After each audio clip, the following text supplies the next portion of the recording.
So Oliver being attracted to bugs honestly just confirms to me that this episode just has a weird sense of sincerity while also having to contend with the fact that we're dealing with an ongoing interplanetary war that might not lead to the best outcome for Earth.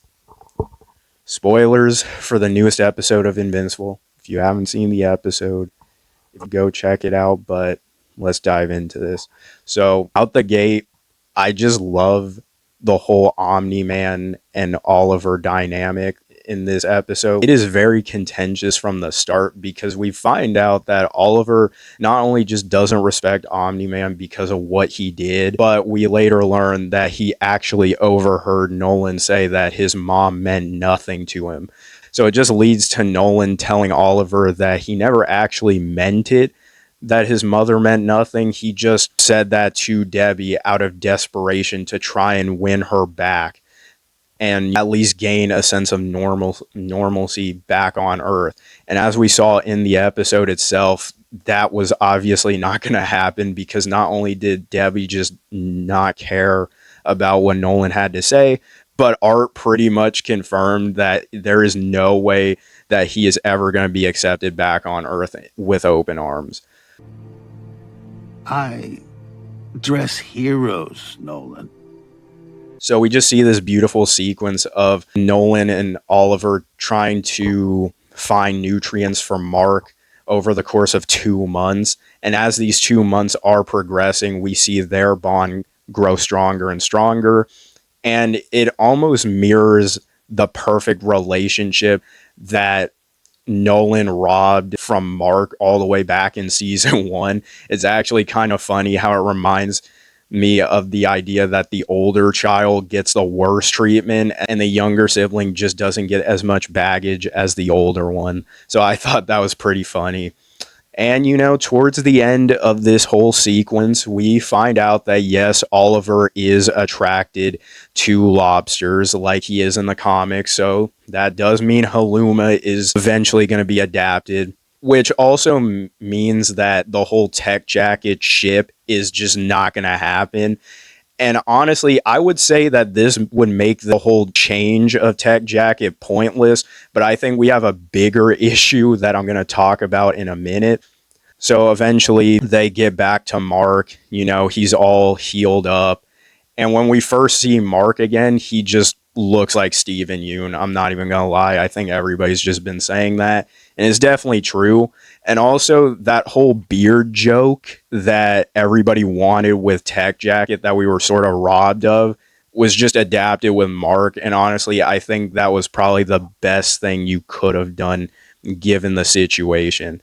So cutting back to the rest of the characters, like we find Alan and Tech Jacket finally escaping the ship, making it back to the Coalition, who already started their war with the Viltrumites, like officially. And I'm not going to lie, the whole Tech Jacket gender swap aside, I think the biggest issue that is still going on, unfortunately, is the fact that she's very, very weak. Like, not even comparing the comic version, because like the comic version at least put up a fight. If we just look at her on her own merit, she's not really contributing much. Like, she has to get bailed out by Alan. She's only dealing with the slave-based soldiers that the Viltrumites have at their arsenal, but she can't even take down one Viltrumite, and not even in a way where it's like, at least she made them bleed. It just makes me wonder, why is she even here? I'm not even going to lie. She is up there with the Immortal on being called a fraud. And honestly, she might even be a bigger fraud than the Immortal. Like, it's really bad. But again, we still got 2 more episodes in the season. So here's to holding out hope that she actually contributes, really contributes. But yeah, speaking of the Coalition, we got Battle Beast, and there's nothing I need to say about him. Like, he's just him. Like, what else does there need to be said?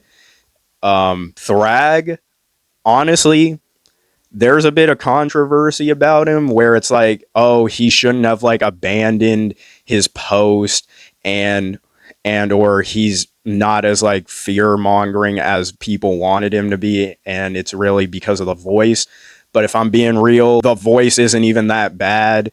Honestly, Loki reminds me of prime Kylo Ren with his relationship with the Argyle skull, even though I know they did it first. And the other thing is that in the comic, I'm pretty sure Thrag was not on Telestria when they invaded. Like, I'm pretty sure he was somewhere else. So, like, this whole idea of, like, oh, he's abandoning ship or whatever because the heroes won. Uh, yeah, that's a little bit on the show's fault, but at the same time, if I'm him and there's not that many of my people left, I'm probably going to retreat to regroup. Like, I see this more of a strategic move rather than like a desperation move, although there is a bit of that, if that makes sense. The battle for Telestria is kind of lacking. Like, I think it peaked with the opening of like the barrage of citizens being turned to corpses, but overall, I think the battle just looks a bit lackluster, like, and it's really due to the animation of it. Like, I understand that they don't have as many staff as they needed to, which is honestly the fault of the company, not really so much of the actual animators themselves. So, yeah, I just look past that. And also, there is a cool shot later in the episode when they're getting rid of Thrag's ship's debris. So, honestly, I think that was like the most beautiful shot of this season, in fact. Another thing about this episode, we find out about the mole. It's this random guard who, low-key, I kind of figured from season 2 when he was introduced, but I just wanted to see if they actually paid that off. And they did. And honestly, he just served his purpose. I know a lot of people wanted it to be Telia, but I think that just would have been way too obvious. And I don't think we need a whole twist like with Omni-Man back in season 1. I think it just would have been repetitive. But I do understand the people that wanted that twist because it could have worked. But in my opinion, I think this is the best way they could have done it because the audience would not expect it, although I did kind of think about it. So yeah, overall, I would give this episode an 8 out of 10. I'm going to be real. This episode has its sincere moments. Oliver being fizzy about lobsters. He really wants that lobster tail. And I just think that the episode as a whole is well paced. I think the downside to this is that the animation really kneecaps this fight. Like, this is a problem that Invincible's had like for the longest time. We all know that, but like, I think this battle could have been like well shot at the very least. And it was like in certain moments, like with that whole debris scene. But honestly, I just think they could have just pushed the needle forward more on the animation. But here's to hoping that the final 2 episodes go full stop on the animation, like they always do with each finale. So yeah, if you like this video, go check out another one. Specifically, go check out my last 3 videos on the premiere, episode 4 and episode 5, if you haven't seen those. And subscribe to keep up to date for when I post the next episode on the channel. So yeah, see ya.